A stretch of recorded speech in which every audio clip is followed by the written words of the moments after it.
Welcome back to Morning Express. Now we'll continue discussing the issues in the news this morning. We're joined by a Geospatial Analyst in Yusuf Muyideen, who joins us to look at these issues together. Mr. Yusuf, good morning and welcome to the program. Good morning. It's a new week. Good morning, Mr. Brian. A pleasure to have you on the program. It's nice for you to have me here. Now we'll revisit the infographics. It's 175 pardons and clemency. We'll look at the data, which is one of your specialties, and we'll look at what we can deduce from it. It is not going to be a new process. I'd said it before you came into the program.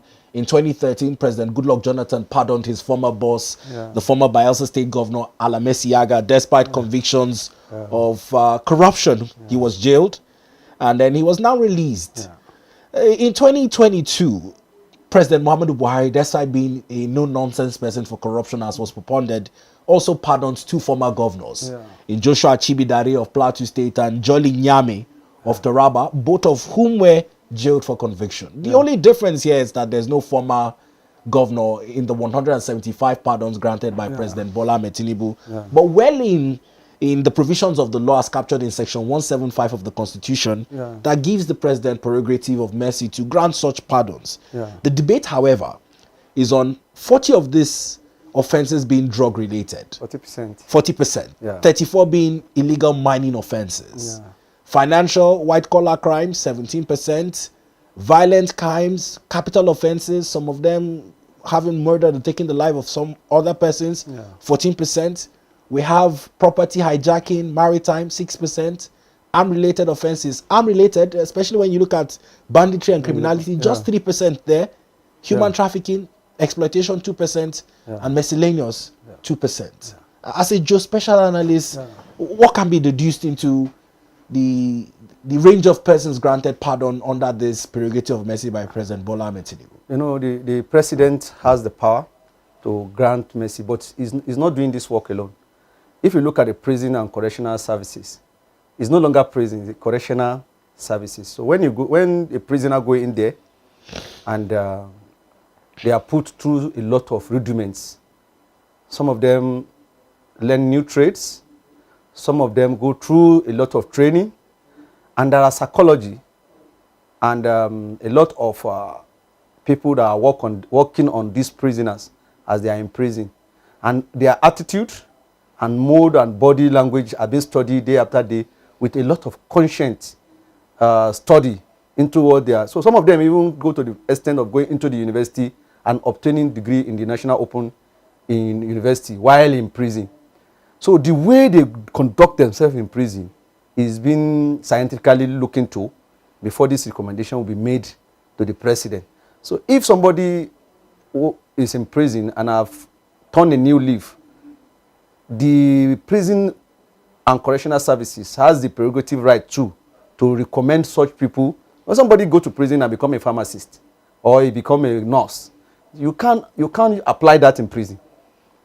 You have to come outside to the outside world so some of them may fall into those categories. So one thing that I want us to do is not to follow the bandwagon when we are making condemnation as to how and why the president released these people. But what is the process behind this release? Many of them might have had the degree. Now let's talk about this bandwagon you're referring to.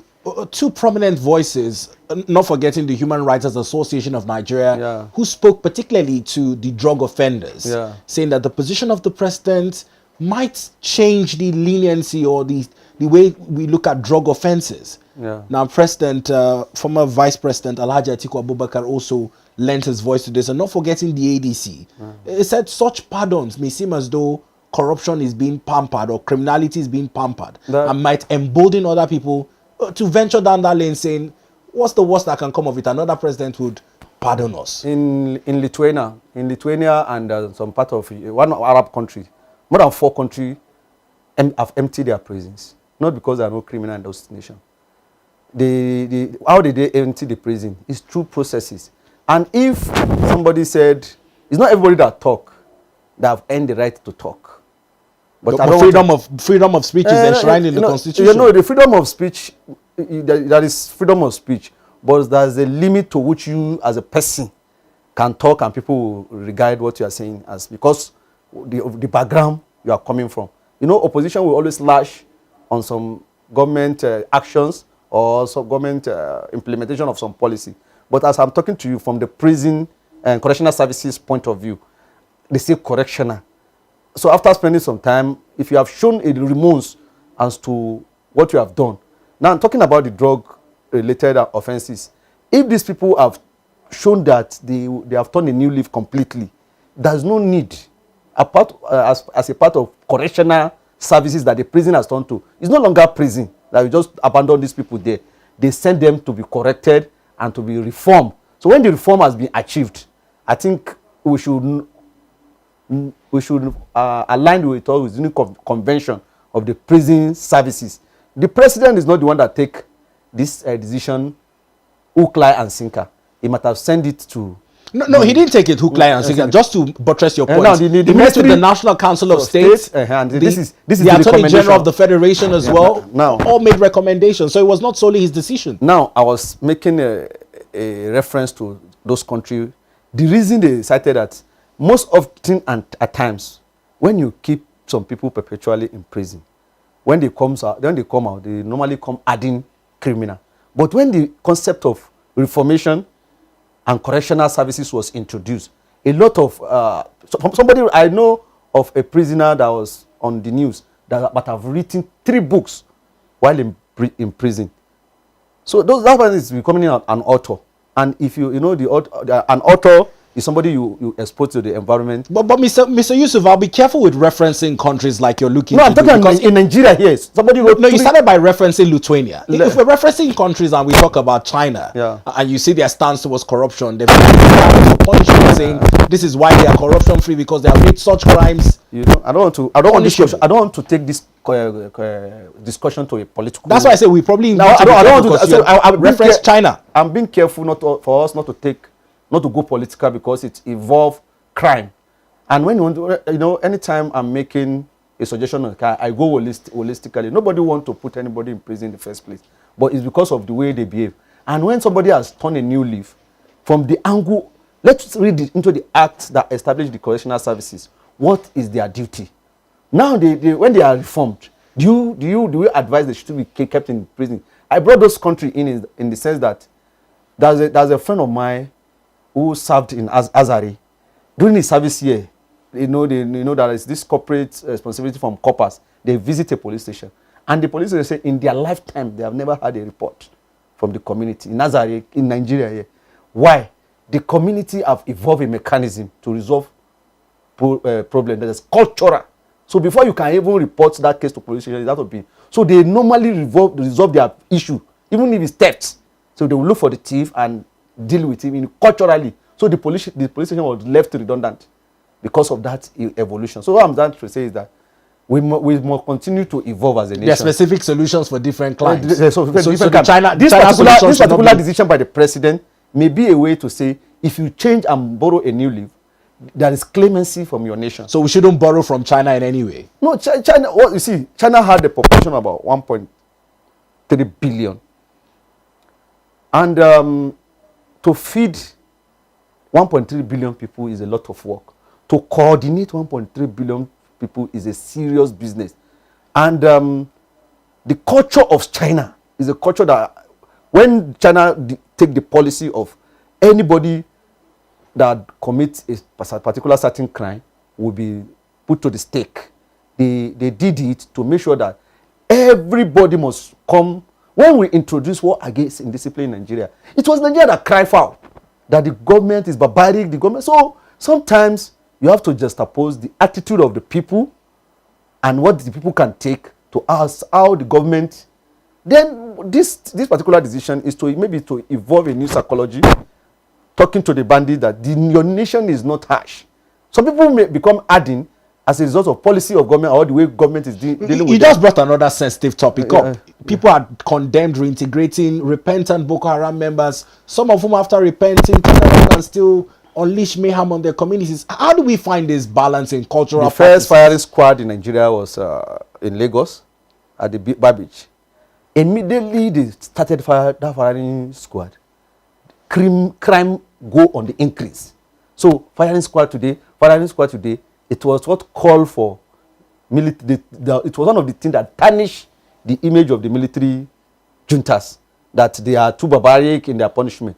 So I've told you that history had it that, like what I was saying last week about ASU, you don't use one particular methodology all the time, and you think you will continue to, you will get different results. We'll come to ASU in a bit. Just in closing from this, it's the last, would I call them last, but the most crucial persons who most times when you look at these decisions, you tend to forget. Families of victims of that these people affected with yes, particularly when it comes to taking the life of another person. Justice has been served by sentencing them. But the sentence has been overturned. And you know the state, sometimes the state has the final say on some issue, and the president is the hallmark of decision that the state makes, because it has been elected to make the decision on our behalf. And holistically, a lot of decision makers come together to bring about this decision. So the state has the final say. And sometimes, okay, there are crimes that you will forgive. The state will not forgive. When a manslaughter, for instance, and a homicide case, for instance, is not you against individual, is you against the state. So most of these cases were prosecuted by the state in the first place. Were prosecuted by the state in the first place. Now, in closing, it's just about the victims, and whilst we look at this, it's all about the position of the prerogative of mercy for governors is captured in section 212 of the Constitution. For the president is section 175, but above all, commuting sentences. Looking at a statement issued by Mr. Bayon Unuga, he said some of the felons were commuted following old age. They had served quite a number of years off their sentence, but overarchingly, this is a decision that has divided a lot of Nigerians. Now, moving past this, let's speak on another topic which you had referenced, is the ASU topic. The topic comes up again, and yesterday, the national chairman of ASU was speaking in an interview, and he says the ASU federal government matter can be likened to an issue between a couple. Where one is unfaithful, and in having unfaithfulness or infidelity is very difficult to come to a compromise. That the promise that has been made is yet to be fulfilled. And whilst people condemn using confrontation or strikes as the best alternative, he says there's a limit to which you can negotiate with someone that has a superior hand above you. It's a topic we discussed last week. Is on the front pages today. Now it's on the front pages with threats from one end and threats from the other. The federal government is saying no work, no pay. ASU is saying they will begin a strike regardless. The persons who suffer this are the students. How do we renegotiate an already negotiated agreement that's just waiting for implementation? Like when we were discussing last week, one of their demands over the year is that the welfare of the students in school. No, their welfare, their salaries. No, I'm talking about even before now. That is why, when they go to strike, they have justification. One of the justification, which is no longer on the list, is student welfare, which I think by and large the government has been coming to part to. Then the Minister of Education, Alausa, made a particular policy implementation as to the stoppage in proliferation of new universities. This proliferation of new university, that we are building more university, that while those one we had before were not being catered for. So to be able to cater for the one we have, so that the government will focus, they stop the proliferation of university by the National University Commission. Now, with that in place, I think ASU should go to the drawing board to evolve a proper mediation. ASU has one of the best institutions, because all of us that we are speaking good diction today, that have some knowledge, have acquired knowledge through the university system. And ASU is our parent body, because they were the one that taught us one way or the other. So you can't tell ASU what to do. ASU is a bank of information as to best way to approach this issue. But I'm very, very sure the issue of strike is outdated. I want to let you know that. But there are a lot of mechanisms. When the British were here in Africa as a colonial master, they didn't want to leave. Most of the procedure that will make them leave, when they are using gunpowder and other things, it was bloody. But we have to evolve knowledge. We have to evolve proper mediation mechanism. And I know ASU have a lot of that in their arsenal if they really want to change the course of how they address the issue of their demands from the federal government. They can a lot of things. The university autonomy should be something that they can still continue to champion, so that the funding of university should be something that will go off like the judiciary is an arm of government. They have their funding independently, so that they can evolve a way that the funding that will come to the university from the budget, maybe a particular percentage, they can evolve a dynamics involving the legislature to pass a law that will say, okay, 3%, 4% of so amount coming from so sector, since we are the one producing the people that serve and run those sector, should come to. So like what they have in TED fund, it's a percentage of particular fund that's going to the TED fund, and this money is used to run. Now they can champion a need similar to that of TED fund that will go to the university system, so that all this conundrum year in year out will become a thing of the past. That's my own vintage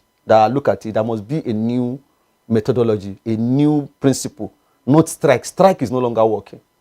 Now, even on strike no longer working, within the university four walls, ASU had a fraction earlier, Konwa, during when the present Minister of Aviation was the minister then, the Minister of State Labour. Now, Konwa is still adamant that they would not be joining ASU on a strike. People look at it from... Konwa is a toothless bulldog, as far as I'm concerned. They are just people that spring up out of...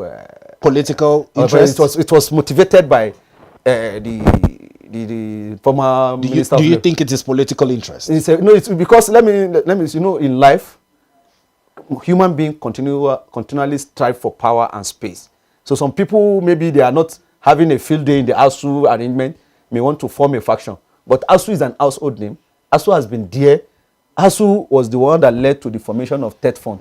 ASU as the one that makes sure university autonomy, where the universities in Nigeria are today, is ASU that has been driving force. That's what we have in Pengasson and the oil sector.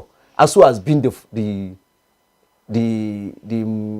fighting mechanism that has taken Nigerian education to this particular height. So Konwa is just an interloper in a case that they want to feed, where they cannot line up and gain relevance in the ASU family. That's why Konwa come about. So I didn't see them as a relevant force. ASU is still a very strong force that can shut down the university system. Konwa is just coming up and trying to find their feet. So if they do not join, it's insignificant because ASU is still very, very strong. But what I just urged ASU to do is to stop shutting down the schools. As we look to close on, before we move on to the next topic, there's a footnote on ASU's position on this. They say just in this calendar year, the first 9 months, a total of 309 professors have left the public universities. Some to private universities, but a bulk of them to other countries. Is this a cause for alarm? You see, if you look at it peculiar to the university system alone, Nigeria has this syndrome of trying to move in the journalist space, in all space. Even I agree with you, sports. But 309 professors. Let me give you an instance. In every league season in Nigerian football, more than 300 players move outside to even countries that have smaller league. India, Pakistan, just because they are searching for greener pasture. So since the creation of mankind, migration for better pasture is something that is inherent in human, but Nigeria has taken it to the next level in all spheres of our life. Is it the medical doctors? So it's something that is peculiar that needs to be looked at, because billions of, like now, government is spending billions of naira in the universities to make sure that people are trained. After our train, we are not making it a policy to make sure that no matter what, after you might have, look at how much federal government is spending on NEL fund presently. Then the government will put in so much, and at the end of the day, you think nobody is thinking of putting back into the system. After some year, everybody will just want. It's just a mint. Some people leave university. I know somebody when we were in school leave at the middle of school. There's the argument that if the remunerations are at par with what is obtainable elsewhere, a lot of people still prefer Nigeria because our taxes are lesser and other things are better here. Let me give you. Can we get to that place where Nigerian workers can compete in terms of their salaries with their colleagues outside the country? Let me tell you one thing. If you do SWOT analysis of a situation, if you're on a SWOT analysis of every situation, putting all like what we call 3 digital lattice in digital image processing, you can see you are looking for all perspective. Nigeria is the best workplace environment in the world. But the wages do not say so. You see, when you look at the work environment and other opportunities that are abound for you in Nigeria, it's not prevalent anywhere in the world. But the problem is that we normally celebrate the negative aspect of our nation, which is very bad. We must look at the positive thing about this country. Like, and it's my own personal opinion. I've never wake up in a day. I have opportunities to travel, but I've never woke up in a day and see it better elsewhere.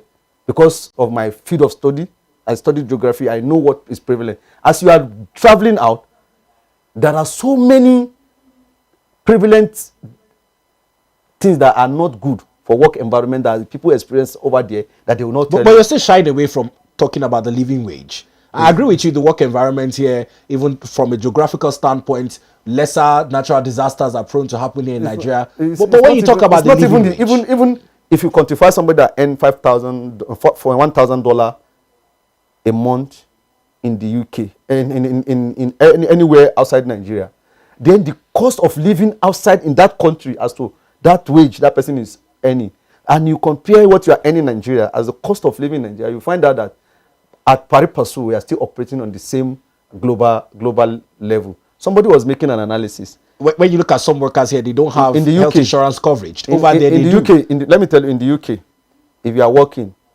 the system does not permit you to own your own property. It's a mortgage. You can't. Some people can pay in a lifetime the house they are living. They can't pay. But is it like that here? You and I know that 70% of Nigerian workforce who are able to build a house owns that house by themselves here in Nigeria.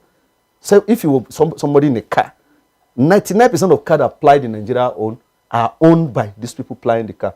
Is it like that in the UK or in the United States of America? So the system is different. So if you want the system, like now the new tax regime that the government is trying to introduce, we are crying over it that we don't want this thing in the government. Go to the UK. Can you even talk when they say you should pay tax? People are in jail because they are not paying tax. These people that the government has pardoned. Do you see any tax invader among them? How many people in Nigeria unwillingly want to pay tax as commensurate to the amount of the money they are earning? So the system is different. So if you want them to bring that system in Europe to Nigeria, then you should operate in that standard. You will see that we are still better off as a nation. Now, you've brought us to the economic angle to our next topic, and it is based on reports from the National Bureau of Statistics that will discuss this next one, because apparently there is an ongoing 4.8 trillion naira boom in non-oil exports. But shockingly, it's disturbing because an appraisal of the Nigerian Export Promotion Council has shown that despite this steady growth, local investors are not really enjoying the best of this boom. Now, the oil earnings in the first half of 2025 have surged to 4.8 trillion naira. And this is up from over 391% from a record 977 billion naira in the corresponding period of 2021. But when we talk about the need for divestment, non-oil exports revenues rising, local investors, based on some of the metrics that we're discussing, do not have the advantage to flex muscle with some of the foreign investors that are still looking to tap into the non-oil export in Nigerian markets. What's your position on this? You know, in the eye optics where knowledge and scientific approach works, we bring in statistical variables and permutate it and put it outside there. But let me give you one indices as one of the non-oil sector derivatives. Shibota regime, the import and export of raw material, curtailing the import of raw material outside, export of raw material outside this country, make sure that we have additional value. In the Shibota industry, more than 5,000 people now are engaged, from the farm to the processing of this shea butter. So these are the, if you look at how much goes into those people's pocket, you will find out that because those things are not on record. Those particular, if you go from now there's supposed to be, just to buttress your point, there's supposed to be a mechanism to monitor and record these things. We've been talking about the need for a national single window over time. The agencies that are supposed to collaborate to birth it are reportedly at loggerheads. So where do we go with this? So that's why I'm saying that the Silicon Valley statisticians should always know that there are other variables. Look, like now, fashion designing is a local market that is booming in Nigeria. If some of the suits that you see we wear that is of international standard, some of them are made somewhere in Aba. But because the statistic of how much are people earning, if you go to Barnes and Emma Plaza, you will see a lot of tailors making fine fabrics that is at par with anywhere in the world. But what do we have? The statistical variable are not being taken care of by institutions that are concerned. So when they have a cascaded statistic and they push it on the narrative on the people, it's not all about that. So a lot is going on, and a lot of people are being affected by this new found non-oil revenue. And oil revenue has always been very easy to ascertain because it's a very controlled system. What is going out is known, what is coming, and a lot of satellites are focused on the oil sector, and that's why we always have accurate data year in, year out. But for the non-oil sector, I want to bet to say that those data that are coming out are still not yet accurate because of the scope and the span of which these data were derived. Now the Sea Empowerment and Research Center has also released the statistics. I was talking about the National Single Window. They are focusing on the cargo clearance system available in the country, saying that it is costing the country between 500 billion naira to 990 billion naira yearly. It seems as though getting our processes mechanized to reduce human interference seems to be the bane of our challenges. You talked about statistics not being correct. Do you also disagree with the Sea Empowerment and Research Center? You see, from the farms, cargo commences from the farm, and there's a value chain attached, either truck, buses, or car. To move to any point, is it a garage, is it an airport, even or a seaport? Any mode at which where did you take your statistics is very, very, very important.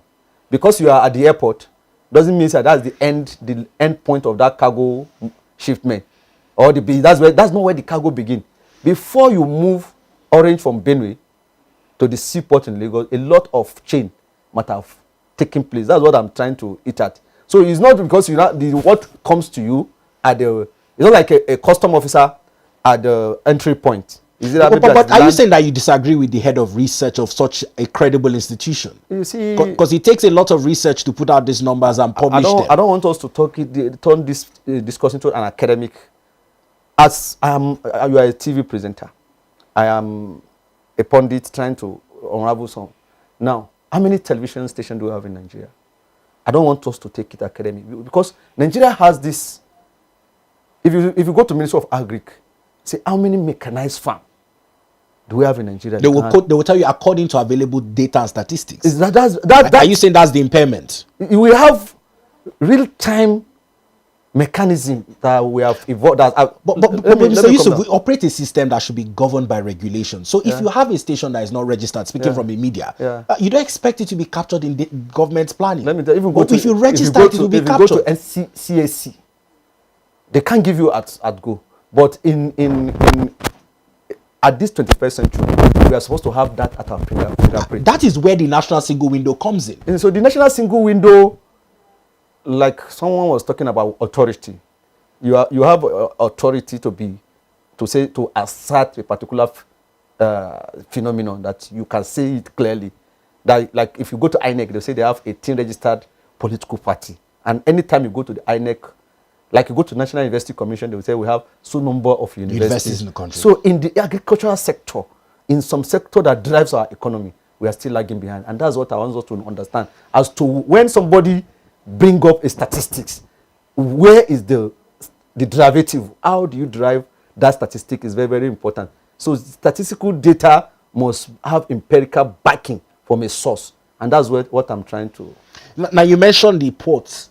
Yeah. What's your opinion on the amount of relevant ports and the border agencies that we have? The customs are doing a great job on that. Yeah. But you agree with me that there seems to be some gaps Yeah. in terms of this non-exports going through the routes that the So government does not get the benefits from. You see, the problem is that we must continue to evolve as a nation. And the Minister of Communication, Tunji, in that space, they are trying to lay, there is the second layer of our fiber optics that will take network interconnectivity to the nooks and crannies of this country. By the time those things are connected, and we have your phone can go 5G. When you can go 5G, you can pinpoint the border points in like now if you are doing a Google mapping and you are traveling using your Google map, you know there will be a time you will get lost and the Google cannot take you further. Due to network connectivity. It's not network. There are some grid that you're supposed to place so that you can connect. Like when you have the MTN putting their marks in a place. So some places that are unmapped yet. They are unmapped. Even the facility to make the interconnectivity are not available there. So those are the things. Not that the place does not exist or the route does not get there, but the Google has never connected to that place so that you can have it on the Google map. So now that is applicable to data inference. There are farmers that are located remotely that are doing tons of farming, but because they are not put, and there's no value addition there. So you cannot put data on in the database so that you can use it to extrapolate phenomena as to this is what we have in this sector correctly. But when these fiber optics are on board, the people that man our borderline and the ports will be able to do, because we have the land port. Land port is the most porous of all the waterways are, because of the profession of Navy and the Gulf of Guinea agreement. You can't just come into our waters unduly. But the land border is where, even this insecurity, apart from the ungoverned space and the governor's interference in the local government affair, another one is the porosity of our border. So if those networks can come on board, we can have real-time data on our land space. Then all these particular phenomena as to the farmland and other economic activity taking place can be the agency that is a one-stop shop for the database can now have near accurate data, because there is no data that's 100% accurate, but 1 plus or minus 1 deficiency might occur, but at that we can still have something near accuracy. Now, well, Mr. Yusuf has talked about the need for data to be deployed in the quest to tap into the divestment away from oil, with the first quarter reports of the year 2025 recording a 4.85 trillion naira boom, although local investors are said to have been shy of partaking in the largesse of this. Experts are conversing that there needs to be a shift in value addition to enable them tap into this largesse. Now, moving to another subject of discuss this morning, we'll look at one of the longest serving national electoral chairman in Nigeria, Professor Mahmood Yakubu, who following a decade in office has recounted his ordeal. Now, would remember dating back to 1964 when the first chairman of the Nigerian Electoral Commission, Eyo Eswa, took office, and several years down the line, one of the most advanced reforms that have taken place within our electoral umpire was under the watch of Professor Yakubu. Now, in recounting his ordeals this morning as headlined on the New National Star newspaper, he listed conflicting court orders, logistical hurdles to be some of the reasons why the credibility of Nigerian elections have always been in question. This might be considered a valedictory speech, but what does this pose in terms of INEC's transition into a new era? You see that like last week, I think we discussed about who should be the next, and I told you that it's an institution, and that is a new stay in town that we build strong personality. We don't build a strong institution. What the outgoing INEC chairman is trying to bring about is something that is prevalent in us. If you lose an election, the election is not credible. If you win, it's credible. That's our own say. But let me tell you, one of the most organized elections in the world is the Nigerian electoral space.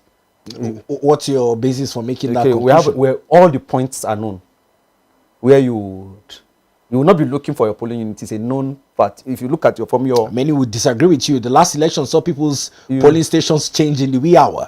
You see, it does not change in the wee hours. That's where awareness and advocacy come. And I blame the political parties and the there was a clamor for expansion, and it has been expanded. Some of those expansions happened without the necessary education on the part of the voter. What happened was some polling units are too large. You have more than 1,000, 2,000 voters, and when people come to vote, they queue for hours before they can vote. So INEC deemed it fit to bring it down that each of the beavers carry only then the capacity of beavers, so that there will be no much, so that you can do your accreditation and vote simultaneously on time. So they have to look at, okay, primary school A have 1,000 voters, so they will not divide it into 2. So anybody that have 4,000 voters in their polling unit were divided into 4, like that, so that there will be, so that particular window, you understand? Even if you visit INEC website, you will see that former polling unit, if you up to today, if you check on the INEC portal for polling unit, you will see existing polling unit and old polling unit. So awareness. Some of the political parties will just register.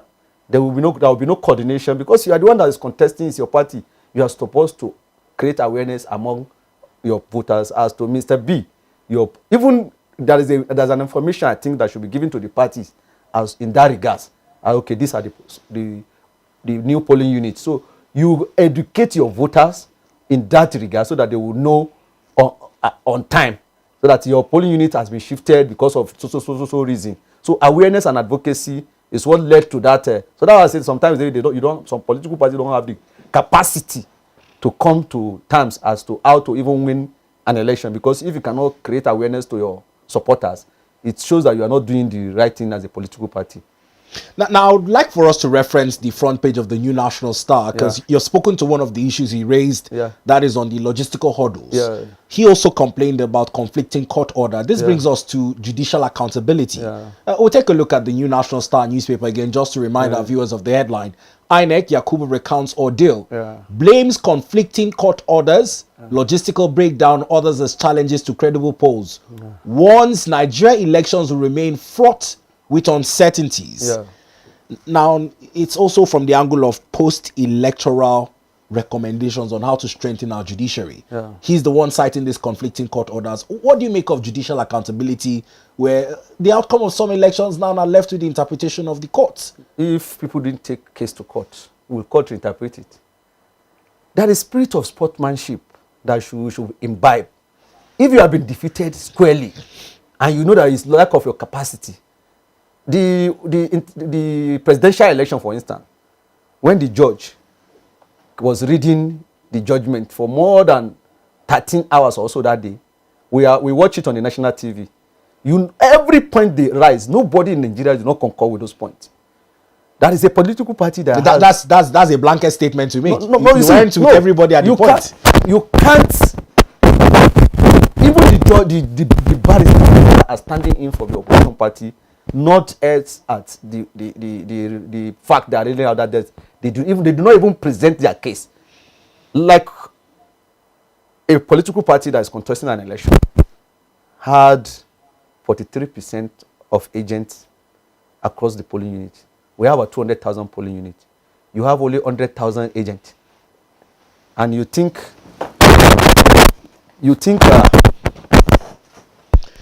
Once you get your points across, let me just reiterate your point you're making on that election, because it's important to note that the Independent Judicial Accountability Panel, IJAP, haven't had their third session.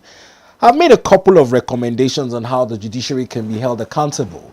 Now, and off the back of this, the immediate past chairman of the Independent National Electoral Commission, INEC, Professor Mahmood Yakubu, has also blamed conflicting court orders and unwarranted litigations, to include violence and poor logistical arrangements, as some of the challenges his commission was confronted in its pursuit to deliver credible polls during his 10 years at the helm of affairs.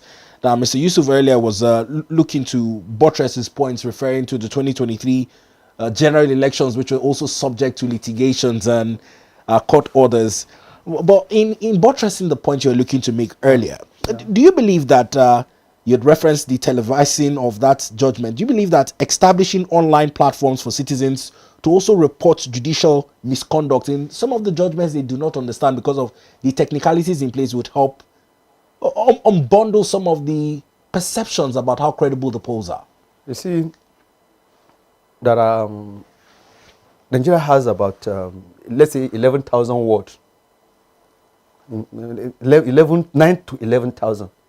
Now, that's 11,000. That's one of the smallest land size units we can get for our land space. Now, if you say everybody across those 11,000 points would be bringing their interest to bear on the electoral process, we have a cumbersome interest, and there will be a lot of that. 11,000 conflicts of interest. We must micromanage our interests. If not, there will be chaos, because Mr. A want to bring his own interest, Mr. B want to bring it to at the end of the day. That's why we have a political party. So the political party to streamline those interests into place. We have 18 of them. You are supposed to present an agent at the polling unit. So if you are not an agent, the law does not permit you to even... hence you're referencing that party with 43 agents and how... No, the party with 43% agents, across the land space of Nigeria, you have only 43% of your agent present. Leaving 57 empty. If there's nobody to stand for you at the polling unit, who will collect your results? So you can't really say you're challenging the outcomes. Who will look at when they want to rig you out? The agent supposed to be an eye for you at the polling unit, so that nobody will rig you out, so that when your vote, if you have 10 votes, your vote will be counted, your agent will scrutinize, make sure that the vote that is for you goes to your result. Now very quickly, before we come to the party, the result you can use to get litigation will be collected by the agent. We'll come to the party, so that we stay with the train of thoughts on INEC as the umpire. Yeah, I'm just giving you where the problem is originated. You have to go to the origin of the problem. If not, INEC chairman will come and go. They will still blame the INEC. The INEC. So, but on this part of the judiciary, because he's citing conflicting court orders and unnecessary litigations. Yeah. One of the recommendations from IJAP again is that INEC should not be a statutory respondent in election petitions. It almost seems as though most times INEC is compelled in a football match,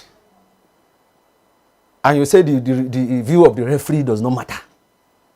That football match will be chaotic, because everybody will just be misbehaving. So the referee and the player must play by the rule. No, I don't get your analogy. Now, after the somebody match, say that after the match, there must be a referee. You submit your report, but must you follow the report to court to defend it? The judge in a football match is the referee.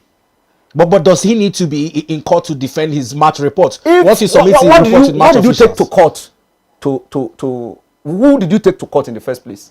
That's the recommendation, and the INEC should take to court. It's the result of INEC that you so INEC should, in your opinion, you are not challenging the other political party. The umpire is INEC. They announce the result, which does not go well with you. So when you go to court, who are you facing in court? It's INEC. So, and you tell me that you want to cut my ass in my absence. That's what you are trying to say, that INEC should not be. You are trying to say you want to shave INEC's head in its absence, which is not possible. So the moment you take election result to court, you are calling INEC to be in. So there is no way in the world you take an election result to court and you say INEC should not be involved as a party. Because they are the one that announced that result in the first place. Borrowing from IJAP's recommendation, vis-a-vis Professor Mahmood Yakubu's position on conflicting court orders and unnecessary litigations, what are some recommendations you would make to surmount that hurdle? You see, like in the last electoral act, it was clearly stated that some issue are party issue. When party that has the power to nominate a candidate, when party has nominated a candidate, you can't go from PDP now to now interlope into Labour Party's candidate that is not supposed to be your candidate, because it's not your party. So you are becoming an interloper. But this is also a constitutional matter, because it also states that has strike that out of the constitution, that a candidate can only be presented by a political party. And candidates can only be substituted in the event of death? there are so many issues that can come up, and the party. But when the primaries are conducted and the primaries has produced a winner, can someone come and collect the ticket? I don't want to mention names, but it has happened. You see, it has happened in our electoral space. You see, in political party can look at this. I have a candidate, and I know the candidate doesn't have a winner. They don't have the capacity to win an election, for instance. Or this other candidate can work as a saboteur to that particular candidate I have, and he stand a better chance to win. As a party want to win election, I can do my own permutation. Okay, you, Mr. A, you are a member. It's a family matter. Come down. Let this person go. There is always after the primaries or before the primaries. You see, we don't like to face the truth. Mr. Yusuf, it's a straight question. In the family, before the primaries or after the primaries, can this arrangement be made? The constitution is clear. It's a party matter.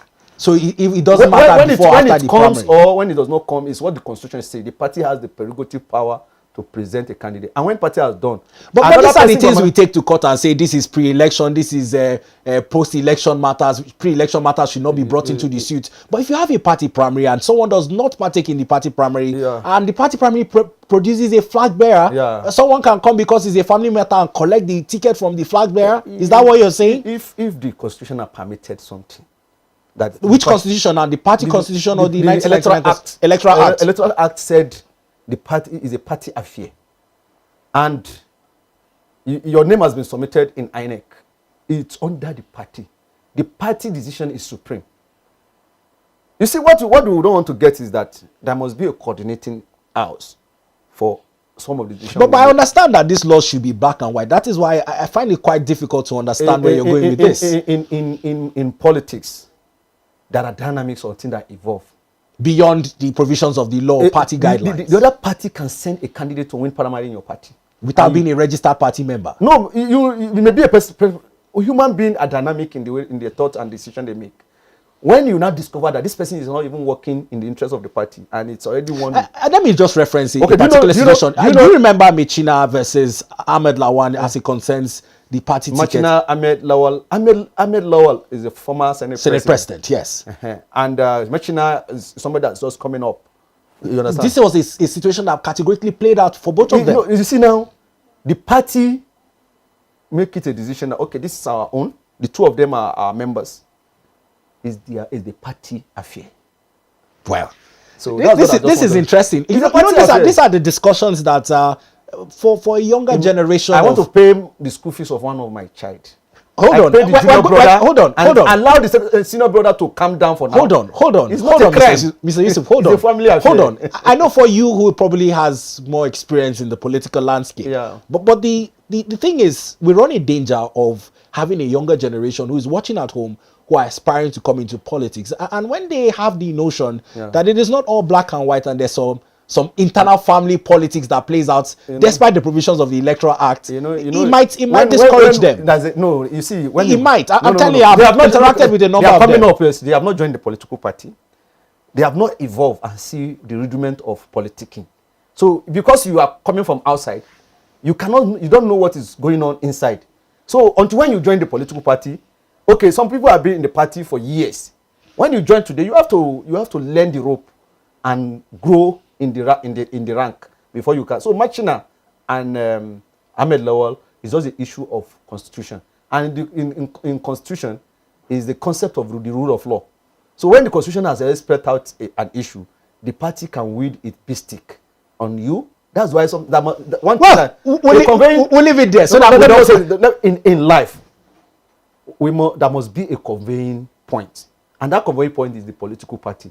So if they say, hold on, for now, let this person go, is the party decision. Why you cannot go to court is that the constitution is clear on that. Then when you go to court, you are just wasting the time of the court because the party that made the decision, and until when you have that particular part of constitution repealed to say that you can approach the court if you win an election. But because of litigation over the years, that law was necessitated because over the years there is unnecessary litigation that has always besieged the judiciary. So to cut down those litigation, they say, okay, the clearing house should be the political party. Don't bring issue to us. The moment you present somebody's name, nobody will come to us. So and it reduces the number of litigation that went to the judiciary. Well, it's a fine place to leave it. I must thank you, though, for lending your thoughts, somewhat controversial, on the program this morning. We appreciate you. Most often at time, reality are controversial. It's a pleasure having you on the program. You are welcome. I believe it's a thought-provoking one there for our viewers at home.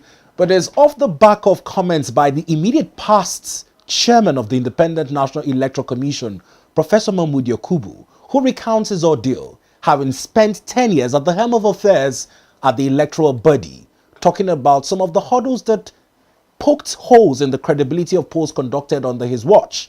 He's listed conflicting court orders, unwarranted litigations, logistical hurdles, which have all compounded the challenges of the INEC. Remember, there are also recommendations from the European Union Election Observatory Mission, who visited him just before he departed office. A bulk of these things lie at the table of the National Assembly to implement. There's also an independent judicial accountability panel that has recommended that primaries not conducted in line with INEC guidelines should be voided. They're also recommending that some of these matters, as he borders on party rules in conflict with the Electoral Act, need to be ironed out ahead of 2027. All this would make for interesting discussions as we continue to revisit the topic on how to strengthen the electoral umpire and rebuild trust in our electoral processes. Well, my name is Beat O'Brien, thanking you for choosing to start your day on ADBN television. At the top of the hour, our Abuja sports editor would be on desk to take you through some of the challenges with the Nigerian Professional Football League amid the controversy as it affects the Kanu Pillars Shooting Star games. Ended in a draw and saw quite mob actions which are largely condemnable, and also give us a build-up into our hopes of qualifying for the World Cup as it concerns the Super Eagles of Nigeria, who have finally arrived Uyo despite scares with the windshield of their aircraft suffering damage. There's a lot on the table for him to dig through. Do well to stay tuned. Top of the hour, he'll be here to walk you through it. Have a nice day.